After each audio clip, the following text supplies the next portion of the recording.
prophet stories are amazing, are amazing. We like to hear the prophet stories, prophet stories. We like to hear the prophet stories, prophet stories. Assalamu alaikum. Walaikum assalam. How are you, children? Alhamdulillah. We like to hear prophet stories from you. Okay, mashallah. That's very good. The stories of the Prophet are important for all Muslims. Inshallah, today we will learn about the Prophet Adam, peace be upon him. Are you ready? Yes! Okay, let's start. Bismillah.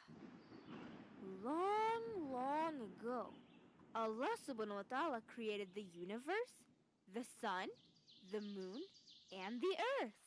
Then Allah subhanahu wa ta'ala decided to create a human. So he sent the angels to collect clay from this earth. The angels came to this earth and collected clay from different places.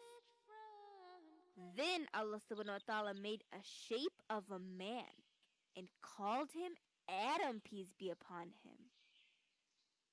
Then Allah subhanahu wa ta'ala kept this figure for 40 years.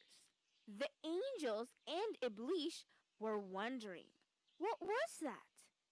They were scared, but Iblis felt scared the most. One day, Allah subhanahu wa ta'ala breathed his spirit into Adam, peace be upon him. When the spirit reached his head, Adam, peace be upon him, sneezed. When the spirit reached his eyes, he looked at the fruits in paradise. When it reached his stomach, he felt hungry and he wanted to eat the fruits. He jumped in a hurry before the spirit could even reach his legs. So Adam, peace be upon him, fell. And Allah said that man is impatient. Allah subhanahu wa ta'ala then ordered all the angels and Iblis to prostrate to Adam, peace be upon him. But this was to show respect to him, not to worship him. All of the angels were prostrating before Adam except Iblis. He thought he was better than Adam because he was created from fire, and Adam, peace be upon him, was created from clay. He even argued with Allah subhanahu wa ta'ala. From that moment, Iblis became the shaitan, the evil one. Allah had cursed Iblis until the day of judgment. Shaitan understood his future, that Allah would throw him in the hellfire. So, he requested a special power from Allah subhanahu wa ta'ala so he could mislead the humans and take them to the hellfire with him. Allah accepted his last request and gave him the special power. Allah warned us, if anyone follows shaitan, he would throw them in the hellfire with Iblis. Allah subhanahu wa ta'ala gave us the Quran to teach us how to be safe from shaitan.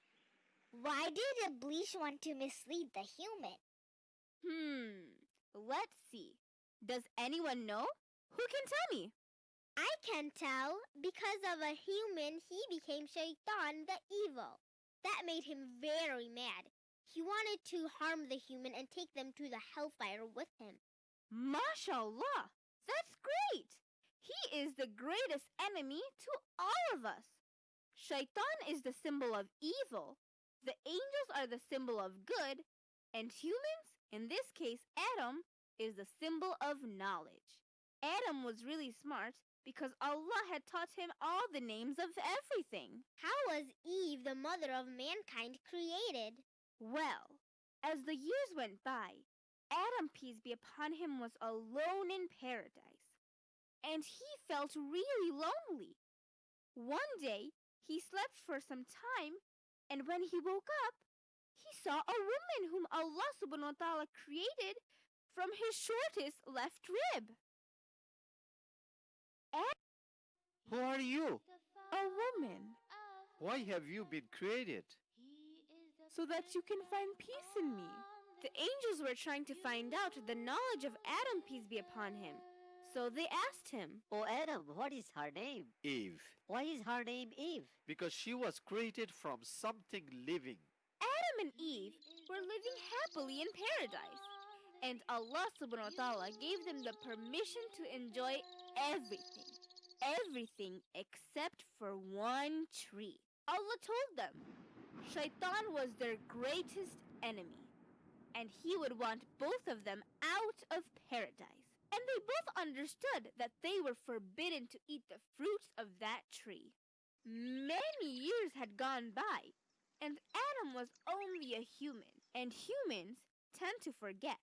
So Shaitan took Adam's weakness to his advantage. And one day, Shaitan whispered to Adam and Eve to eat the forbidden fruits. They forgot the warning that Allah gave them and decided to eat the fruits from the forbidden tree. They picked one of the fruits. They hardly finished eating when they felt their hearts pounding as it filled with pain, sadness, and shame. The surrounding atmosphere had changed, and the internal music had stopped. They discovered that they were naked. They both covered themselves in leaves. They were in big trouble after they disobeyed Allah. Allah sent both of them out of paradise. When did they come to Earth? It was Friday when they set foot on earth. Also, did you know it was Friday when Adam, peace be upon him, was created as well? That's why the best day of sunrise is Friday. Where was the place they set foot on Earth? According to Ibn Umar radiallahu ta'ala anhu, Adam, peace be upon him, came down on As-Safa mountain, and Eve, peace be upon her, came down on Al-Marwa mountain. Adam knew that he had to face conflict and struggle on earth. He had to protect himself and his family with clothes and weapons and from the wild beasts. And above all, he had to struggle with the spirit of evil. Their new life started in the earth. They started the family with a set of twins, named Cain and his sister. Later, they had another set of twins, Abel and his sister.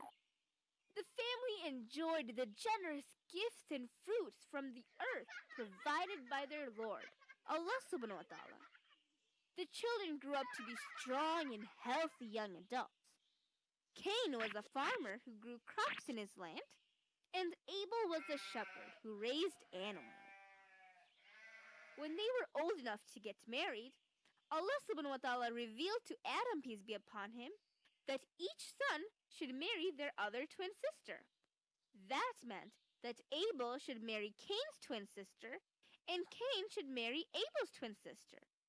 But Cain refused Allah's command. He wanted to marry his own twin sister. Adam, peace be upon him, was in difficulty. He wanted peace and harmony in his family. So he prayed to Allah subhanahu wa ta'ala for help. Allah commanded that each son should offer a sacrifice, and whose offering was accepted would have the right to marry in his choice. Both were ready to sacrifice. Abel offered his very best animal, but Cain, who was a troublemaker, offered his worst grains. So far, Cain already made 2 mistakes. Who can tell me? He disobeyed Allah subhanahu wa ta'ala's orders because he didn't want to marry Abel's sister. And second, he didn't do his sacrifice properly. That's right. Do you think Cain's sacrifice would be accepted by Allah subhanahu wa ta'ala? No! That's right. Allah didn't accept Cain's sacrifice because of his disobedience. This made Cain extremely angry. He realized that he had no hope marrying his own beautiful sister. His arrogance took him to the path of Shaitan, and Cain threatened to kill Abel. One day, Abel was running late from his work. Cain got a chance to get to his brother alone. Cain was so mad that he struck his brother with a stone, killing him instantly. This was the first death and the first criminal act committed by man on earth. Shaitan misled the humans one more time. That's how crime started in the earth. When Abel was missing for some time, Adam began to search for him, but he couldn't find his beloved son anywhere. He asked Cain about Abel, but then Cain said, I am not my brother's keeper. After that, Adam understood that Abel was dead, and Adam was filled with great sadness. What did Cain do with his brother's dead body? Because Abel was the first person to die on earth, Cain didn't know what to do with it. He carried the body on his back, wandering from place to place, trying to hide it. As a mercy from Allah subhanahu wa ta'ala, he sent two ravens that began fighting, causing the death of one bird. The victorious bird used its beak and claws to dig a hole in the ground, rolled the dead raven, and covered it with dirt. When Cain saw this, he was ashamed of himself. Cain then buried his brother, which was also the first burial of a man. Adam, peace be upon him, was depressed by the loss of two of his sons. One was dead, and the other was won over by Shaitan. He prayed for his sons and advised his other children and grandchildren, telling them about Allah subhanahu wa ta'ala and calling them to believe in him. He told them about Shaitan and warned them by his own experience. He reminded how Shaitan tempted Cain to kill his brother, Abel. Years and years passed. Adam, peace be upon him, grew old, and he had many, many children in the earth. When Adam's death drew near, he appointed his son Seth to be the next guidance for human beings. When Adam's death was near, he felt an appetite for the fruits of paradise. So his children tried searching for the fruit. While they were searching, they met the angels. The angels told them to go back to Adam because he was dying.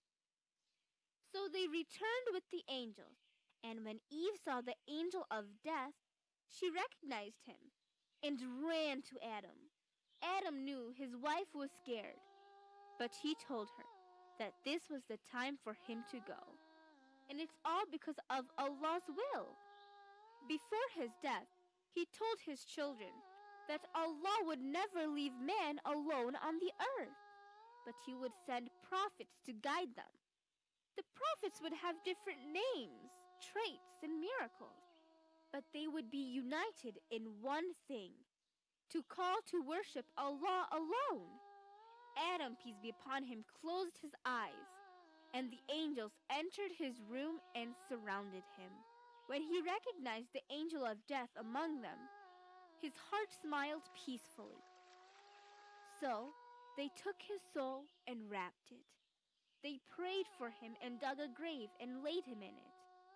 This was the tradition at the time of death. This is the end of our story for today. Inshallah, next time we will enjoy another beautiful story of the prophets. The